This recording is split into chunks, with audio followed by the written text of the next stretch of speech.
Hello, good afternoon, everybody, and welcome to the first in a series of webinars that we will be hosting that will help explain some areas around the tax incentives and implications of both investing and raising equity finance using the Spark Crowdfunding website. To that end, I'm joined by Laura Lynch today. Laura, you're very welcome. Perhaps you can switch your camera on. Thanks very much. Hello there. How are you? Hi, Chris. Good to see you. Laura is the owner of Laura Lynch Associates and based in Galway. She's a fellow of the Irish Tax Institute and is a Chartered Tax Advisor. Prior to her current role, she's worked with Arthur Andersen, KPMG and Mazars and has a full career in advising on tax. So she's very well positioned to be talking to us today. So she's going to be looking at talking to us about the EIIS. From both sides of the platform, so those who are invest and those who are seeking investment as well. So there'll be some great takeaways here for everyone today, we hope. So Laura will be doing a 25 or 30-minute presentation, and then there'll be an opportunity to ask some questions at the end. You'll do that hopefully with using the Q&A function, which you should find at the bottom of your screen there. So please fire your questions into that, and we will go through some or even maybe all of them at the end of the session.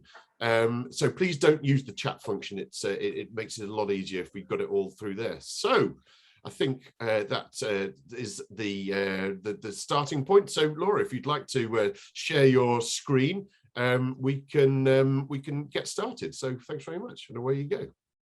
Thank you. Now, can you see that okay, Chris? Perfect. Yeah, absolutely. Excellent, great. Okay, thank you. So good afternoon, everybody. As Chris said, I'm going to speak to you today about EIIS relief as it stands from effectively 2019 onwards. I'm going to look at it from two perspectives, both the investors and the companies. And I suppose any of you who try to raise EIIS or invest in EIIS companies before that date may have found difficulties or delays in certs and everything. So the regime itself was quite significantly changed in 2019 and again improved further last year. So I suppose just to kind of give a high-level overview of what's involved in EIIS, what is it? It's basically an income tax shelter. So only individuals and not companies would claim the relief. You'll get 40% of what you put into the company back, assuming you're paying tax at the top rate on your income. So you'd need to be earning at least 70 to 80,000 to maximise the value of the relief. So you get 40% back. It's not a shelter for PRSI or the USC. So ultimately, if you put 100,000 into a company, it's only going to cost you 40, or it's only going to cost you 60,000. You'll get 40,000 back.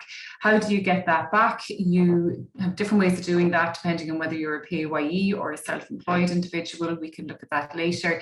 The maximum amount that you can put in any 12-month period is 250,000. And you need to hold the shares that you get in return for that for a period of at least 4 years. So what you do is you subscribe for new shares in the company. You can't buy existing shares in the company or convert a loan into shares or anything like that. You put that in and you hold those shares for a period of 4 years.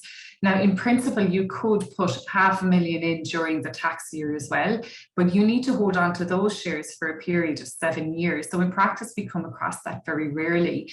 If you really want to put $500,000 into a company, it's more likely you'll put 250 in on New Year's Eve and the other 250 in on New Year's Day. And in that way, you'll span 2 tax years and you'll only have a holding period of 4 years then in relation to that. So a little top tip on that one. Since October of last year, after the budget, again, there was a lot of measures brought in to reduce some of the admin associated with the relief. And previously, you had to claim the relief over 2 tranches. So you got 30, 40th in year 1. And then if the company had achieved certain employment-related thresholds within a period of 3 years, you got the rest of your relief in year 4. So gladly that requirement has gone away now. Once you subscribe for shares after October 2020 in a company, you'll get all of your tax break in the year that the shares are actually issued to you.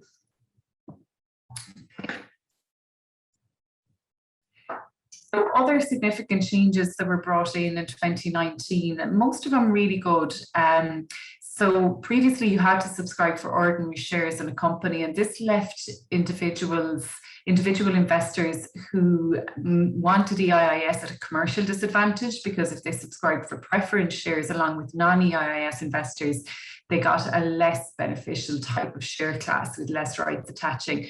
So from 2019, you can have preferential rights in terms of the dividends that may be paid out in those shares, and they can be redeemable. And you can also have preferential rights on winding up as well. So commercially, investors have done well there, while they still get the tax break for those more superior share classes.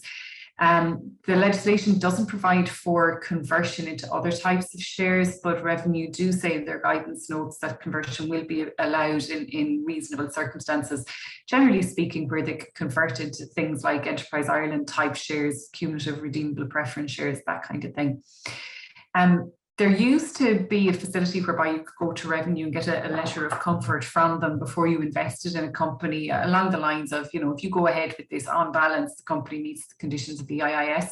That facility is gone now, so you won't know you've gotten the relief until the company takes your money, gives you the certs, and makes the application for those certs if it has met the conditions itself. So the company self-certifies as opposed to Revenue signing off on it.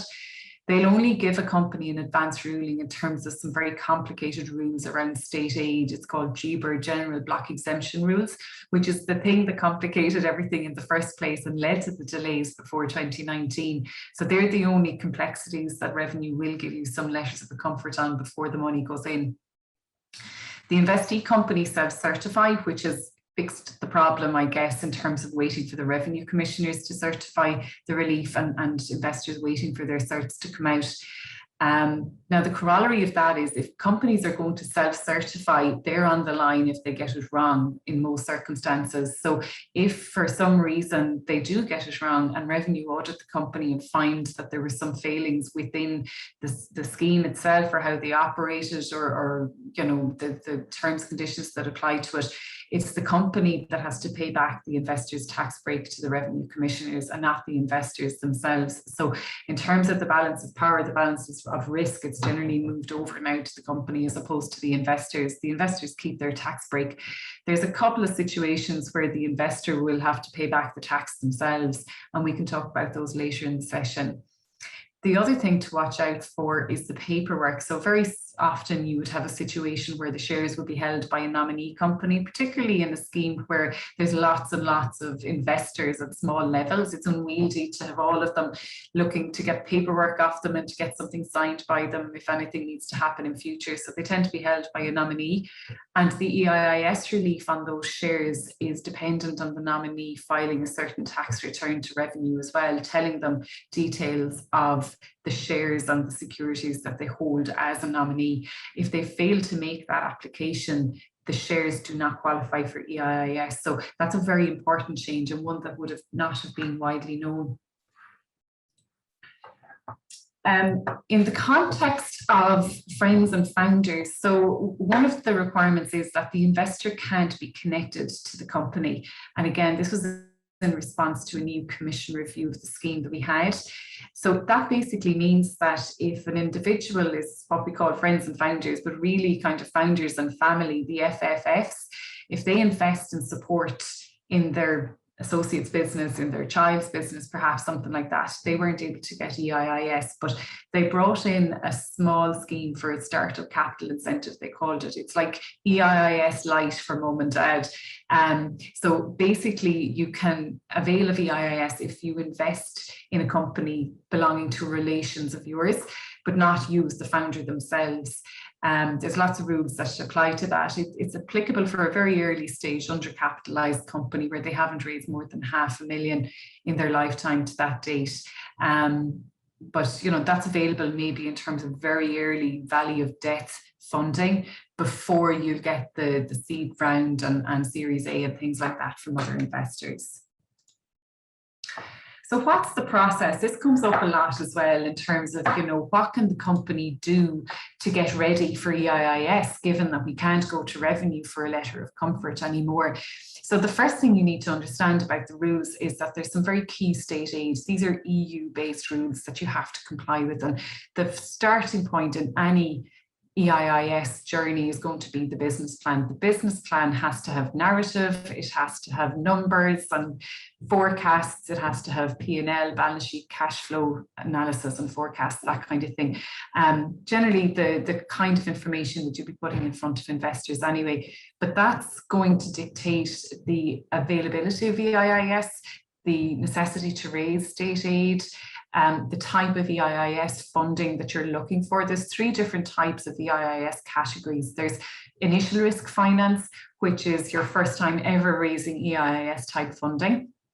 There's follow-on finance, which is round 2 of the funding that you envisaged in the first iteration of the business plan. And then there's expansion risk finance, and that can come in at any stage, particularly where companies are more than 7 years old. This is the one for them, and you need to show that you're raising funds to enter into a new product or a new geographical market, and that the EIS funds that you're raising is more than 50% of the average turnover of the company in the previous 5 years. So there's very different rules that attach to the different categories, and it's very important that you establish at the outset which set of rules that you need to comply with. In terms of how much you can raise, I think about 80% of companies raise less than $500,000 or some crazy number like that, but the maximum that you can raise in any one tax year is 5 million, and a total lifetime state aid of 15 million is your limit as a company in terms of what you can raise. The second EU state aid rule that you need to consider is the concept of the RICT group. And these are all partner and linked enterprises that you may have an association with, or that your founders or your associates might have a relationship with. So that's not just groups. You know, you don't necessarily need to actually have a shareholding in these businesses. They may be a sister business, they may be a supporting business, and you all swim in the same pool in terms of what you do and the customers are on the customer base that you serve. So a deep analysis needs to be done in relation to that, because a lot of rules are dictated by who's in the RICT group.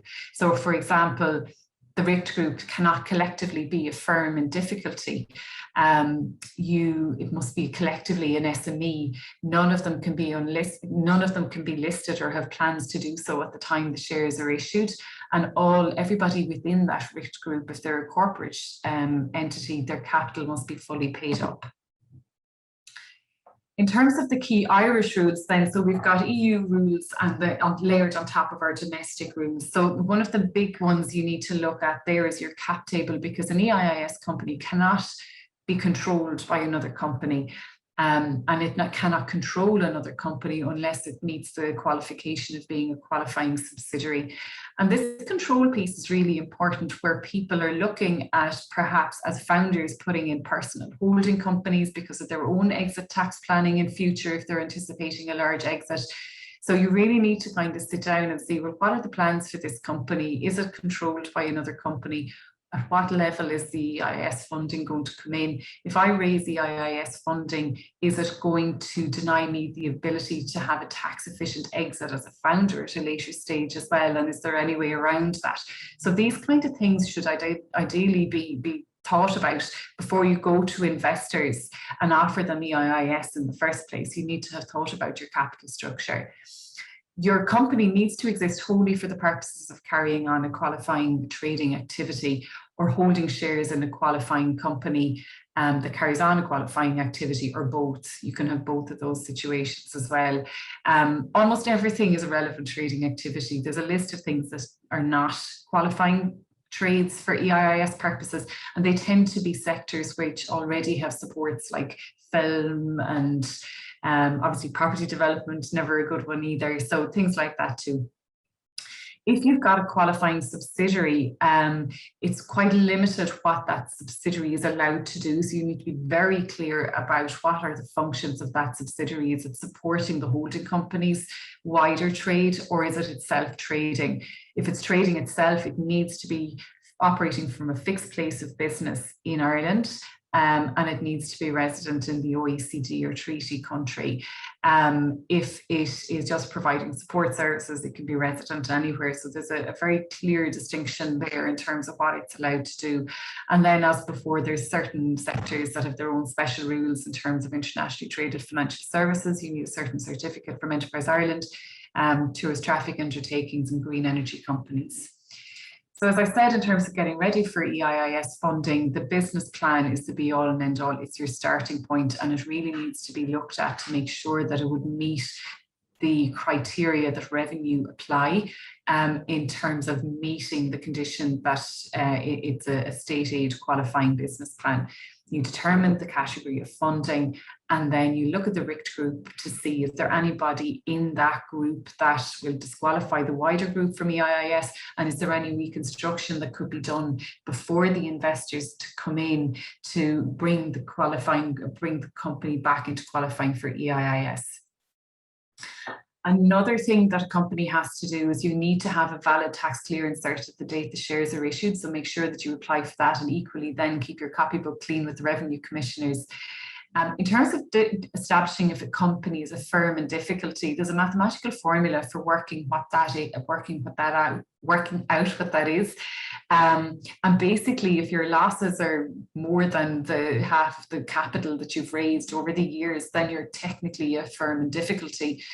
Now, there's an out where you've been spending all your money on R&D and you've put all that through the P&L. If you can get an auditor to sign off that if there was a different accounting treatment whereby it was capitalised and sent off to the balance sheet, as a result of which you would not be in that loss-making accumulated losses position, then revenue will accept that. So that's a really important one to watch out for early stage companies where you're in a situation where you're spending lots of money and you may be pre-revenue, or only small test levels of revenue are coming in, or certainly not profitable. And again, the company cap table we spoke about there. So assuming you have met all those thresholds and jumped over all those hoops, and people love your business and they want to invest in your company, you take their money in and you put it into the bank account and you give them their share certificates. You then take their money and you spend at least 30% of it on a qualifying purpose. We'll talk about that shortly. You go onto the revenue website and you download the form RICT, the RICT return. That it's an Excel spreadsheet, and it asks for certain information about all the investors who put money into your company. You upload it through ROS, and that automatically generates the certificates that you need to send out to the investors. So you need to print those out and sign them and send them out to your investors then. So you can't send them out until at least 30% of the EIS funds have been spent on that qualifying purpose. And equally, you can't send them out if it's 2 years since the end of the tax year in which you raised the funds. So for this year, 2021, you need to be sending out those certs at least by the end of 2023 if there's any delay. If you raise, sometimes people raise funds in tranches and you just have one RICT return per tax year. So you just take that RICT return that you may have processed in March, and if you have a future tranche, you just repopulate that again and upload it to revenue again, and that will generate the certificates that you need for your new investors.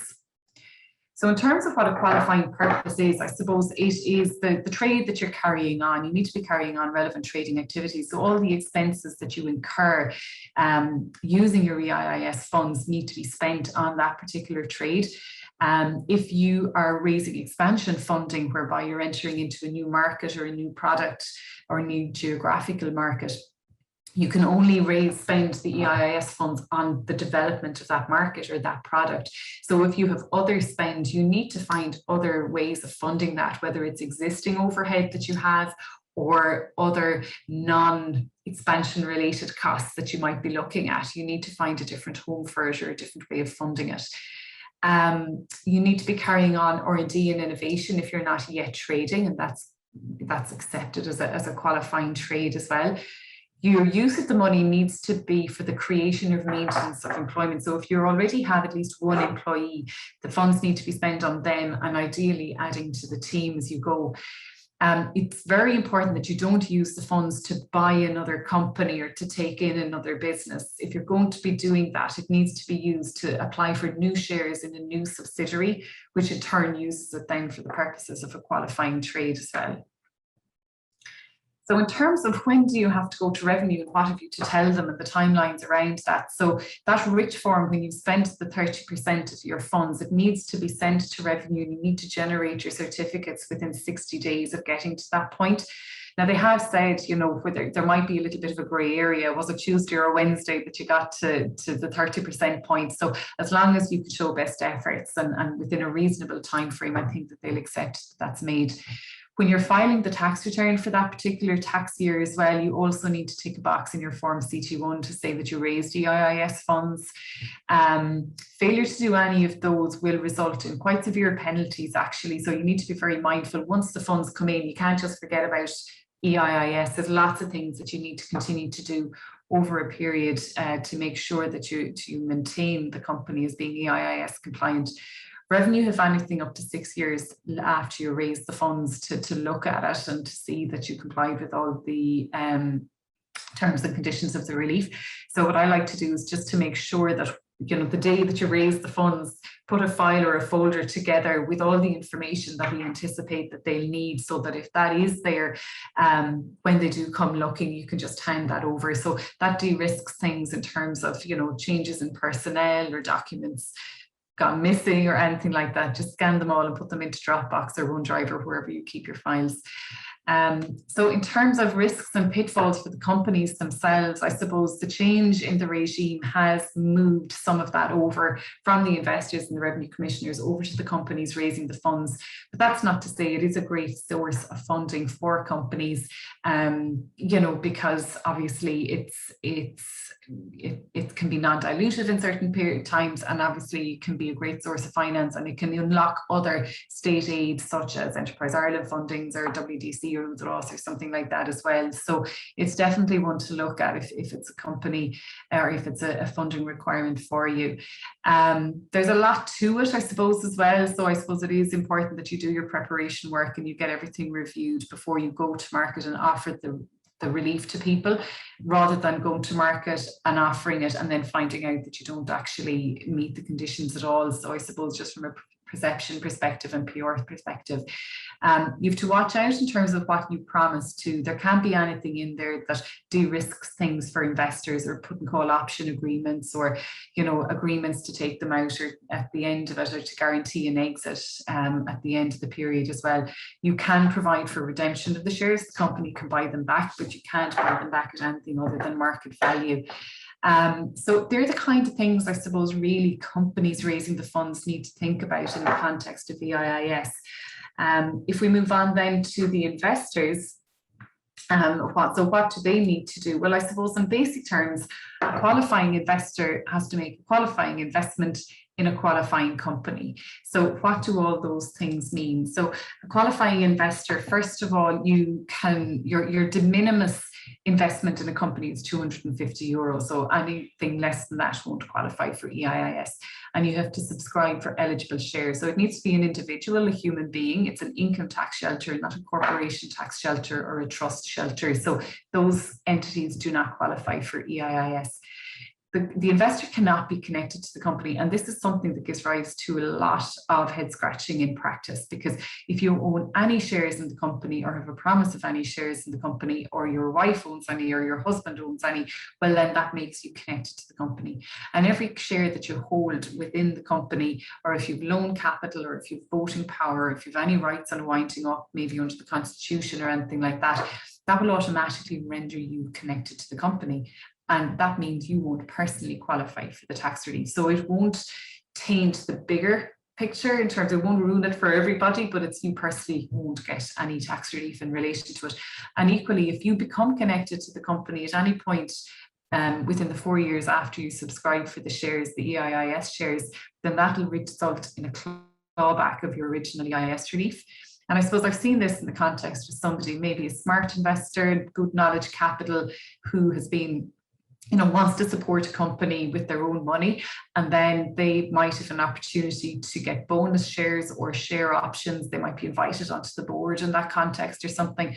So it's obviously benefiting the company that that person's involved, but unfortunately, the ability of that person to get those other forms of shares where they don't themselves qualify for EIIS relief will result in a clawback of their earlier investment. So just be mindful of that, I suppose, in terms of whether you want to go down that route, if EIIS is for you, or if you really want to invest in the company, well, go ahead and do that, but maybe not claim the EIIS relief, just get the upside on the capital gain that you get on the exit. The only thing that will keep you unconnected, I suppose, if you get more shares, is that all the shares that you own in the company are all EIIS qualifying shares. Alternatively, they're shares that you got when the company was set up. It was a shell. So they're the only two outs, really. So it's really following, watching out for follow-on rounds is where this becomes complicated, where you mightn't have been able to get EIIS on a previous round. Maybe there were preference shares before preference shares were allowed to be EIIS qualifying, and now you have an opportunity to follow your money and there's preference shares again. So unfortunately, you don't get a second chance in relation to getting the EIIS relief on that. So as I said, preference shares qualify now. You can have very limited preferential rights. The word preference shares is bandied around a lot, and it kind of assumes if you have any preferential rights at all, but now they qualify for EIIS, and that's not true. Revenue are very clear that it's only the preferential rights that are set out in the legislation in relation to dividends winding up, and dividends and winding up that will qualify. They can be redeemable and they can be convertible. When you sell your shares, what happens? Well, assuming you've held them for a period of 4 years and they've gone up in value, the uplift between what you get when you sell them and what you paid for them is going to be subject to capital gains tax. And in fairness, revenue will give you full credit for the amount that you paid for your shares. So you might recall in my example earlier, I said if you put in 100,000 into a company, it's really only costing you 60 because you're getting 40 back in terms of tax relief.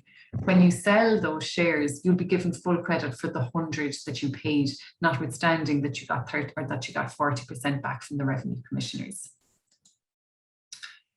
In terms of equity, then, they're ordinary shares, same capital gains tax treatment. You pay CGT of 33% on disposal.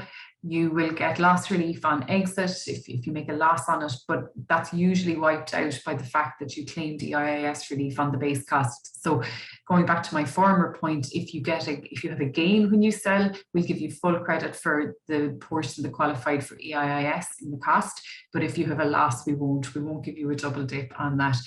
And equally, if you get shares as a result of the conversion of a convertible loan note, they do not qualify for EIIS. The money needs to go in fresh, as a result of which new shares are automatically issued to you.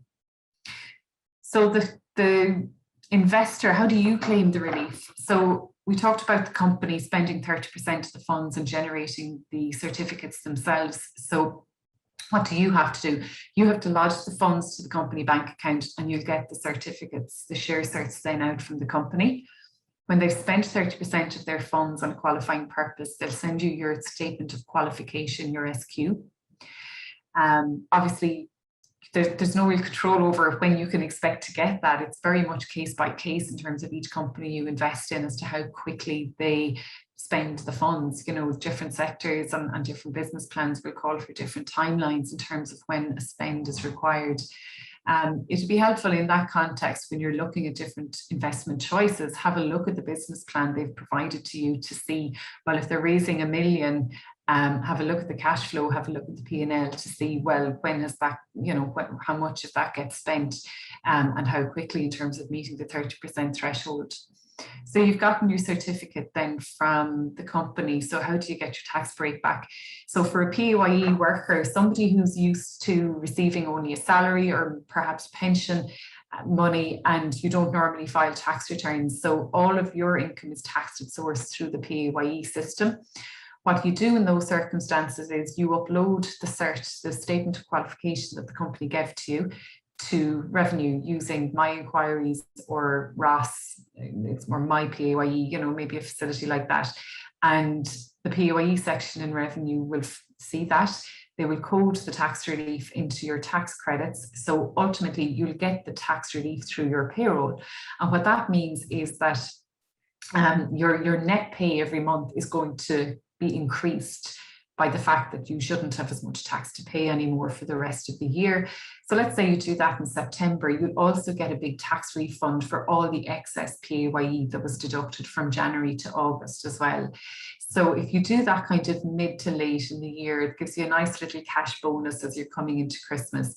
If you don't get your certificate until December, you're probably not going to get it processed before that point, just for logistical purposes.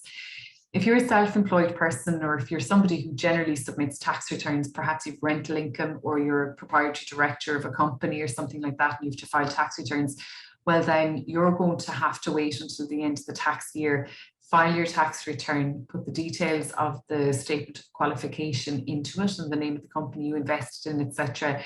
And then when you file your tax return, or your tax agent does it on your behalf, then you'll get your tax break back in that way. So that's going to be after the tax year. So for 2021, if you make an investment this year, it's going to be at least next year before you get the tax break. So how do you lose the relief? I suppose the clawback of the relief on the company is when things go pear-shaped. So if the company incorrectly issued a statement of qualification, and there's lots of things that can go wrong in relation to that, so the devil is in the detail there. If they cease to be a qualifying company, so if they become controlled by another company, or if they no longer trade or something to that effect, or they can start to do a trade that doesn't qualify for EIIS relief. If a member, so a shareholder other than the EIIS investor, gets value from another RICT group member. So what does that mean in plain English? It means if there's other investors in the structure and, you know, funds come into the company in one door and then go out to other people out the other door, revenue don't like that. They don't want to see a situation where EIS money comes in and is to be used to develop out this business plan, but it's actually used to pay out other investors or lenders or something like that as well. So that's going to result in a clawback with the tax break. And generally speaking, anything that the company has control over is the thing that's going to result in the company being responsible for paying the tax break back to the revenue commissioners. In terms of the investors, well, if the investors sell their shares within a period of 4 years or 7 years, if they make a 500,000 claim, you know, they dictate that, so they're going to be on the line there for the tax refund or the clawback to revenue on that one. If they become connected to the company at any point in the 4 years after they make a subscription for the shares, if they get money back from the company itself or any entity within the RICT group. So again, that's going to impact on a lot of the exit mechanisms that were there previously, in terms of somebody other than the company would be lined up to buy out the EIIS shareholders. So different ways of exits have had to be developed since that rule came in. If there's any risk reduction arrangements in place before the investment is made, like put and call option agreements or guaranteed payouts or exits like that, that's going to disqualify an investor from the relief as well. The raising of the funds has to be done for bona fide commercial purposes and not part of a tax avoidance scheme. And as I said earlier as well, where there's a nominee holding the shares on behalf of the investors and they fail to make certain returns to revenue in relation to that. So again, what revenue look at there is who is in charge of the nominee. Is it something the company set up, or is it something the investors set up? So whoever has control or the direct contact with the nominee is more likely to be the person who's going to have to fund the tax refund there. So I suppose in terms of just practical issues in relation to EIIS, so the new certification rules, that because you can't take out other people during that 4-year term, it means that people who go into a company at an early stage may have to wait quite a long time to get a return on investment if the company envisages raising further follow-on rounds of EIIS. So just to be aware of that one. And obviously some increased cost warranties and indemnities, particularly if EIIS people are investing with non-EIIS investors, there might be some additional comforts, I suppose, really, that the non-EIIS people might look for in terms of ensuring that their funds aren't used to pay off other people's tax breaks. But on a positive note, I think EIS, it is going in the right direction, and certainly from an investor's perspective, it's a really nice scheme now. It's a lot more streamlined. The administration for investors has been reduced. Everything's gone online. Preference shares qualify, so you've got good commercial rights attaching to the shares that you get on top of getting the tax break for that. We've got clear rules in terms of R&D tax credits, or companies that carry on R&D. We have friends and founders. We have a scheme for them that qualifies for EIIS as well, which is a really welcome change, particularly where they're the only show in town during that Valley of Death. You only have to, you can get the relief in year one. That's a really positive development as well. And obviously the increase in the amount that you can put into a company, obviously the less investors, sometimes the better from the company's perspective, but it depends on the amounts actually being raised. In terms of what's the future of EIIS, I think it'll be interesting. In a couple of weeks' time, the Minister for Finance has flagged that he's going to revisit it. There was a very detailed public consultation that we contributed to with the Department of Finance during the year, looking at ways to improve the scheme and ideally come up with a more streamlined process, particularly for companies who are raising smaller amounts, because of the complexity of it. Whether you raise 100,000 or $1 million, you still have the same rules to comply with. So hopefully we'll see some improvements in relation to that come budget day. So yeah, it's crystal ball after that, I suppose. Hopefully some nice things will come out of there. So that is a whistle-stop tour of EIIS for investors and companies. I can see there's loads of questions in, hopefully none too hard, Chris. And thank you very much for your attention. Well, listen, thank you very much indeed, Laura. That was very insightful and really well presented. Thanks very much indeed. And hopefully the people, the massive number of people, we've had 180 people kind of logging on. So hopefully all of those will have got a good insight into EIIS. But yes, there's loads of questions. So let me just fire a couple. Perhaps if you could unshare your screen, we can kind of see you in full Technicolor. And so how do you think EIIS will change in the upcoming budget? So have you got a direct line into Donoghue? What's he saying? Oh, everything's going to change. He's finally given in to my demands after 6 years of knocking on his door. That's what I want to see. So I suppose what is going to change, I don't know. What would I like to see change? I would love to see what I would call an EIIS light for small businesses raising smaller amounts of money. It's overly complex and it's too costly for companies relative to the benefit of the amount of money they're getting in. It is completely disproportionate to the funds that are being raised and the effort that they have to go to. It is daunting for them. Like, these people are not tax experts, and even of us who are tax experts, there's very few of us that would specialize in EIIS as well. So it becomes a very costly exercise for them. So that's my ask from Mr. Donoghue, to make it easy and make it more accessible, because we have so many great companies in Ireland, some great ideas, some great innovation. And you know, I'm very involved in the Business Angel Network as well, and there's some great investors there dying to put money into those companies. But a condition of doing that, often I find now, because the EIIS has become so investor friendly, is that the investors want EIIS relief on it. So there's that mismatch in terms of priorities, I suppose, between the companies and the investors, and it's a pity, you know, because it doesn't have to be that complicated.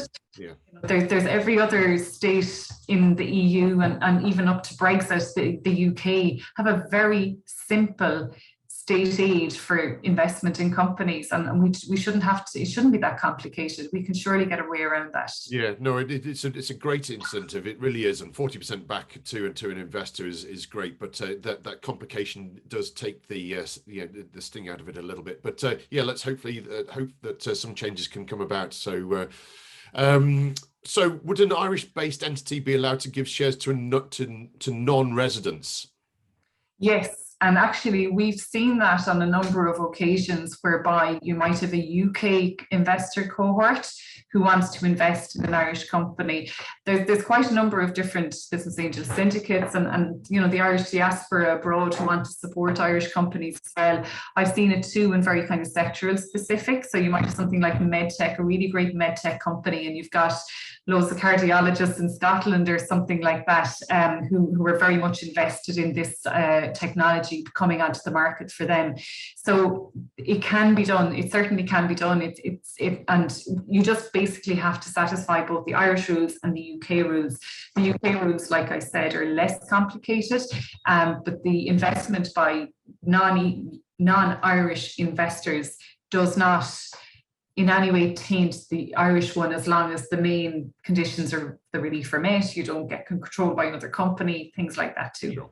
Very good. Can you, at a later date, move your shares as a founder into another company after you've done your EIIS funding? Yes, in principle. There's some commercial issues, I suppose, that you need to look at there. So who are your investors? So do you have any institutional investors or things like that you might need to get permissions from?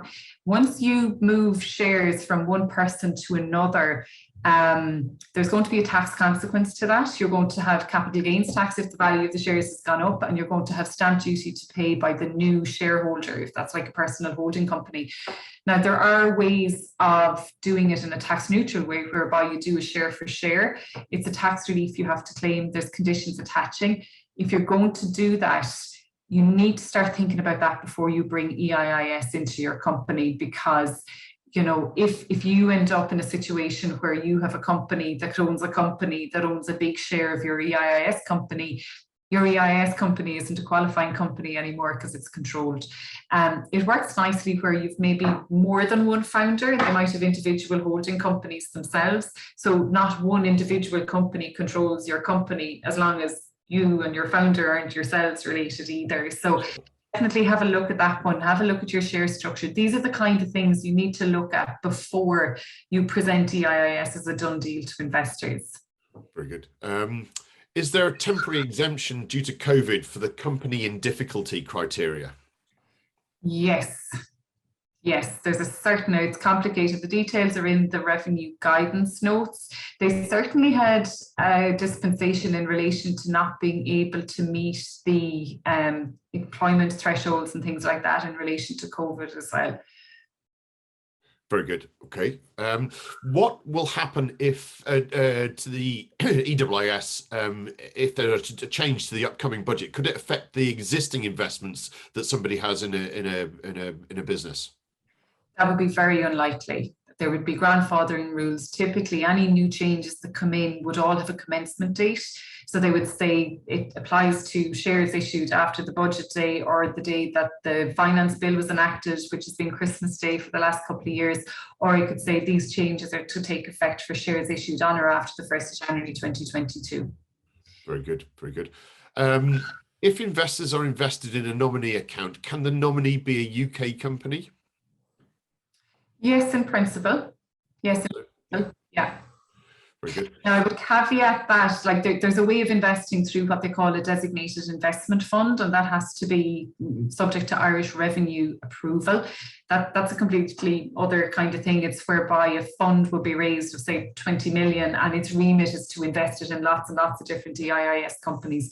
So they, as far as I know, they probably need central bank regulation, and you do need Irish revenue approval on those. But otherwise, a nominee is a nominee. It's just a face behind a name, and that name is me, the investor.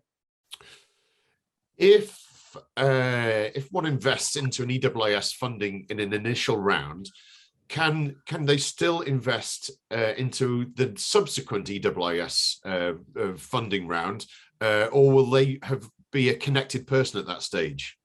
No, every share you own needs to be an EIIS share. So every time you invest, if you keep qualifying for EIIS, it's absolutely fine. That's the whole thing. But if you have shares in round one that didn't qualify, and then you want to go into round two and get EIS, that won't work. Or equally, if you have shares from round one that were EIS and the second opportunity to invest is not being offered by the company as an EIS investment, then that won't work either. The other complexity is if my spouse has shares in the company that don't qualify for EIS, then I can't qualify for EIS either. So you really need to have a look at that one in relation to that. And for the companies as well, I think it's a very important point to make. So if it's your first time raising EIS funds and you do think you'll be doing it in future, today's business plan has to foresee all the future EIS rounds, or the future rounds won't qualify. And that's a really important point. So in your business plan, it needs to show, look, in year one, this is what we're going to bring in and this is what we're going to spend it on, but we're going to do it again in year three and we're going to do it again in year five.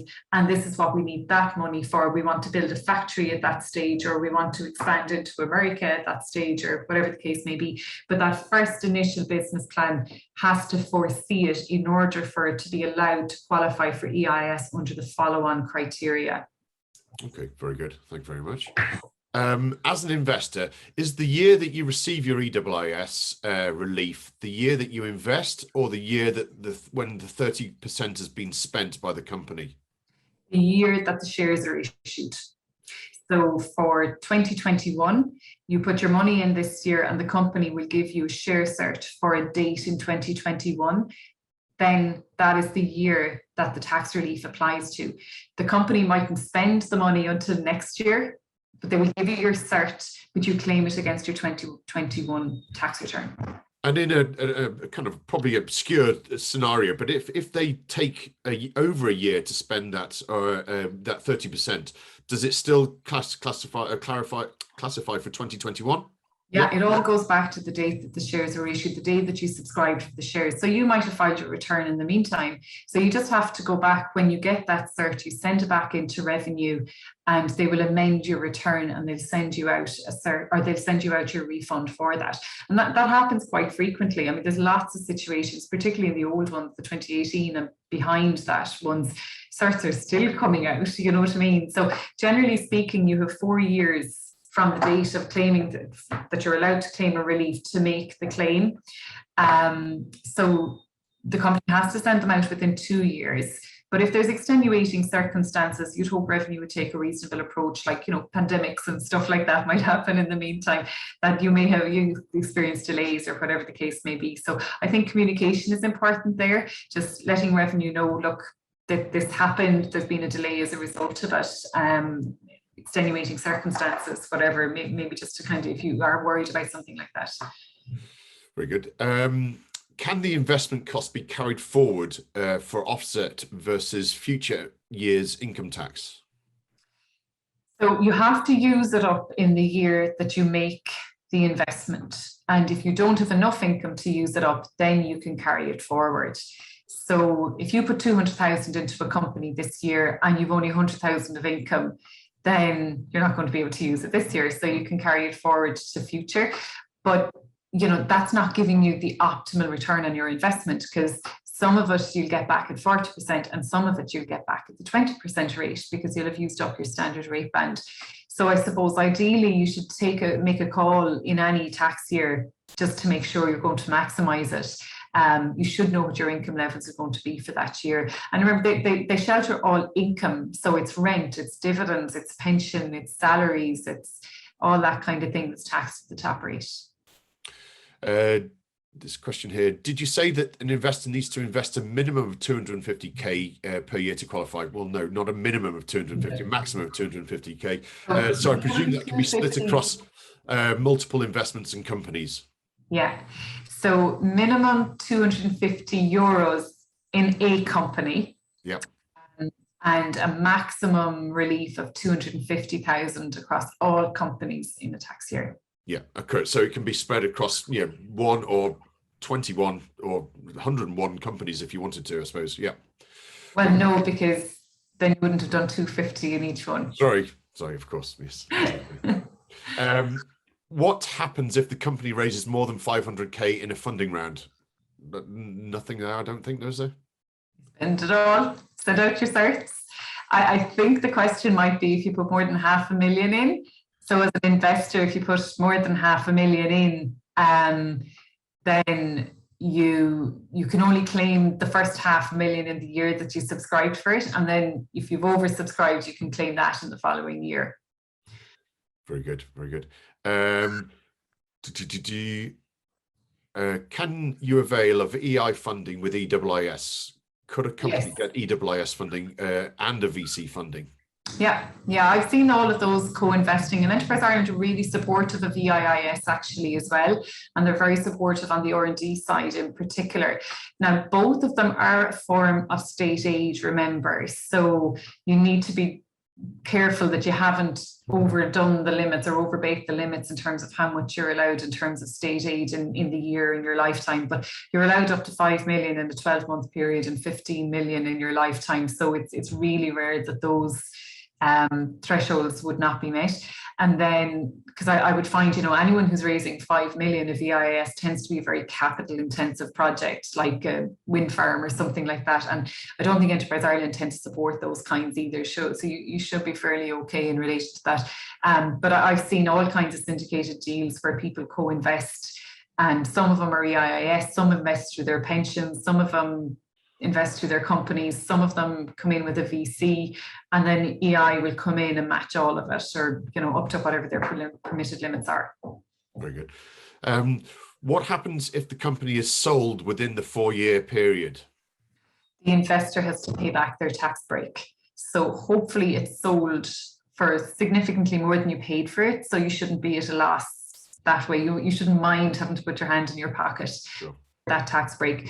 You would see sometimes investors looking for some kind of assurance from the company that they might share the pain of the tax break or something like that, because sometimes particularly smaller investors won't be able to dictate or have any kind of say as to whether the company will be taken out or not. You'll have drag along and tag along rights, but normally speaking, companies tend to push back on that. And if it's being sold in that time, everybody's getting a good you get an exit within that time, it's usually completely outweighs a small amount of a tax break.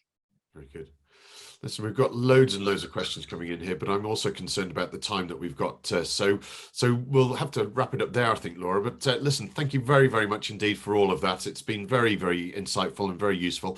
I think really what you've explained is that EIIS is a fantastic kind of incentive for people to actually get some money back. So if you put €1,000 in, it really is only going to cost you €600. Assuming that the company meets all the criteria and you as an individual or taxpayer meet all the criteria, then it is a very, very good incentive, and it kind of sweetens the deal for you investing in these young startup companies. So it's a great, and hopefully Donahue will kind of accede to your request, or the request that many people have put forward to them, that this EIIS Lite comes through as well, which will make it a lot easier for the companies to get prepared for EIIS as well, which will be very it'd be great to see something like that. And I think there's a win-win where EIS is involved, because if I'm prepared to put 1,000 into the company, it's only costing me 600, like that's worth a lot to the company as well. And it also means that they have less people to get money from. Like if you don't have EIIS and my kitty, my budget is 600, well then the company has to go and find lots of other investors, and we're a small island, so it's not everybody who's willing or prepared to take that kind of an equity investment in a company. So anything that streamlines it and simplifies it, it's good for everybody. So if it works, it's a really nice scheme. It's just care has to be taken, that's all. Very good. Okay, well, Laura, thank you very much for that. It's been very useful indeed, and hopefully our investors and our investees have found it useful too. So Laura, thanks very much indeed, and really appreciate it. Thank you for having me. Appreciate it. Thanks now. Bye-bye. Bye, everybody.